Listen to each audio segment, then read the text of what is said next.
Hi everybody, I'm John. Welcome back to the channel. We've got a great little episode ahead of us, I think. But first let's recap where we've got to in the timber frame tiny house build. Oh, and first of all, a couple of things. I'm wearing a mask because we are hitting a super high level of pollen today, and I have nasty allergies to pollen. So I'm going to be wearing a mask most of today. I'll be doing a little bit of cutting, and that's going to stir up some cedar dust, and it's actually cedar pollen that is my kryptonite. But yeah, I'm gonna be wearing a mask. Don't worry about it. Second thing is I'm using a new wireless mic, and I'm really trying to focus on fixing this audio problem that I've lived with that you all have suffered under for a year and a half. I've got a new camera. I finally kind of broke open the piggy bank and got a slightly better camera that has external mic capabilities. So I'm giving that a try. So let's see how that goes. But today we are near the end of the parking lot version of the timber frame build. Last week we finished the sill plates, which the rafters will sit on, and we finished the upper connection, the mortise and tenon joint connection of the rafters themselves. Today we're going to finish the bottom connection, the piece of the rafter that sits on the sill plate. It's a very easy cut, very easy joint, but I've got to make it pretty. So I'm going to be focusing on that. So we're going to get that done today. Then the big thing today and tomorrow is going to be staining. But before we stain, it's going to be some sanding and planing, okay? Now, I've got some power tools with me to hopefully make that go a little bit better, a little bit faster and easier, but that's the plan. Let's get started.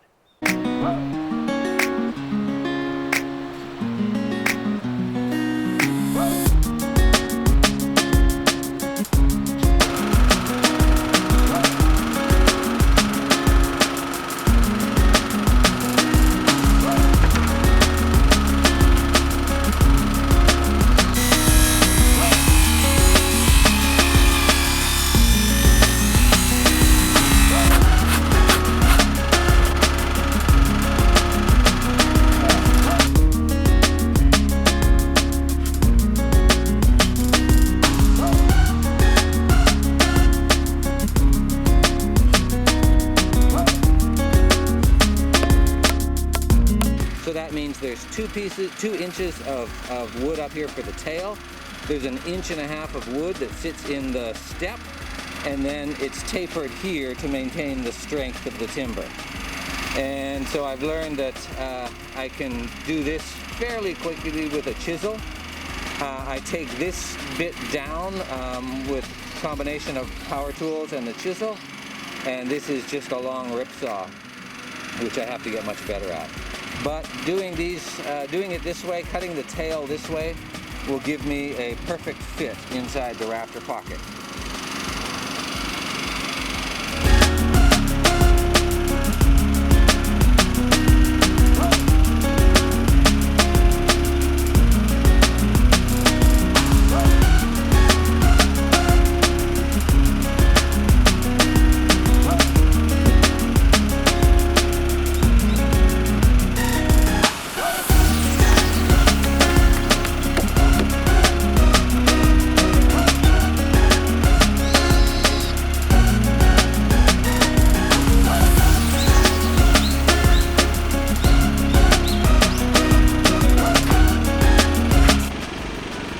Okay, I'm going to use my offcut now as a template, and I'm going to mark off all of the rafters so they're exactly the same measurement.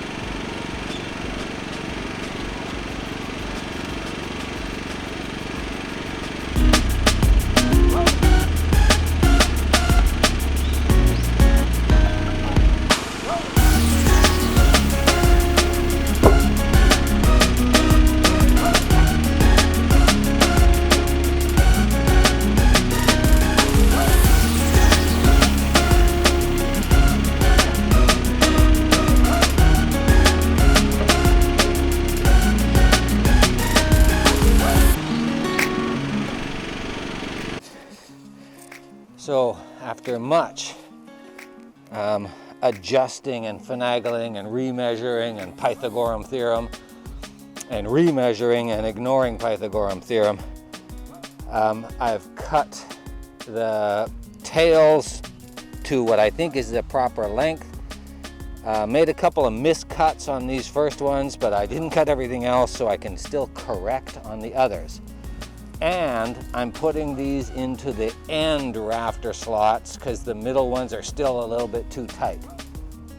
So this is just to see if the peak meets in the middle and the rafters seat properly on the sills. And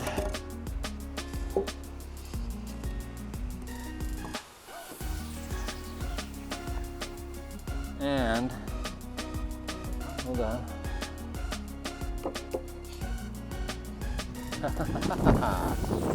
There we are. Hold on. That angle is just a little off. It's a lot off, actually. It's a ½ an inch off.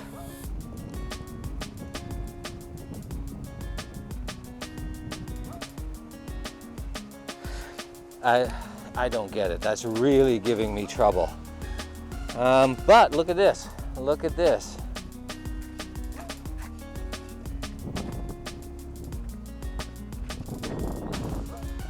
Oh, a perfect 90-degree angle. Right there. Okay. Actually, it's less headspace than I had imagined, but it's a small, tiny house. So easily I could fit a futon up there in the attic when I make an attic. Oh, okay, cool. I don't know why that, why? An inch and a half, it's supposed to be just an inch and a half.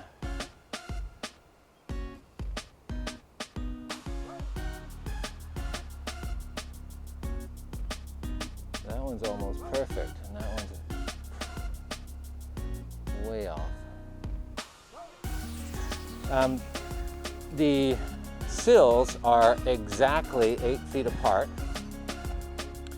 Right now, I set them just before I tested the rafters, and they should be the same distance. I don't think anything moved.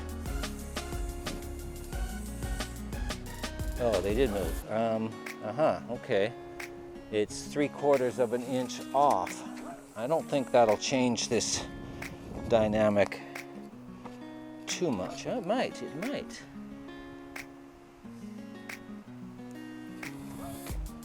Not so much, no. Okay. We opened up a little bit of a gap there now. It's all interrelated, folks. Oh, well, Jesus. How does that happen?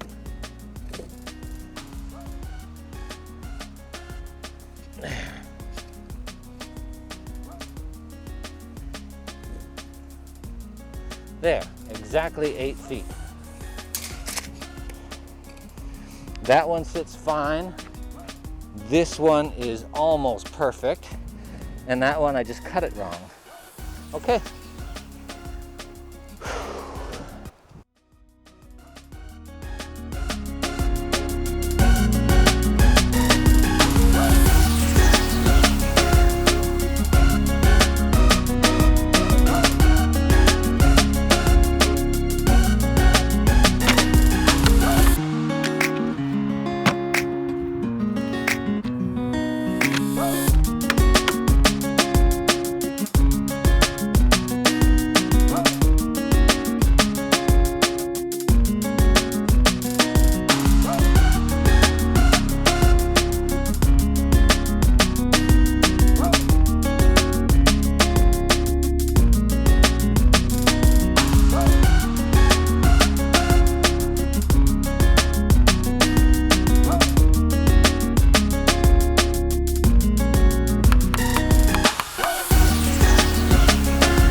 So I had some considerable difficulty with these rafter tails yesterday. I made a couple of mistakes, bad cuts, granted, but still just getting them down to the level that they had to be with the radial saw and the chisel and then the planer and the sander, and it wasn't working. It took a long time, created a lot of mess, and even right now the results are far from pretty. So I think I'm going to try something slightly different today. Now, if you have an opinion about this, please let me know. Let's give it a try.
It took a lot of work, unexpected amount of work.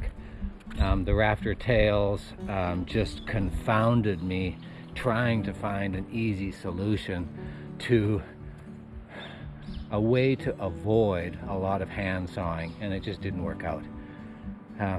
In the end, the best method, and perhaps the fastest method, was the hand sawing. Certainly the most tiring. I had to take a break every 5 minutes. Even though it's only end of February, beginning of March, it's hot. It's 18, which is what, 68 today, so it's hot. And you think I'm complaining. I'm not complaining. This is the absolute best season in Japan, spring, and it's going to continue all the way up until June now. So I'm looking forward to it. But when I have to work really hard, it gets hot really fast. So, what's next? Staining. No, first. Planing. Sanding, staining. That's next. That's this afternoon.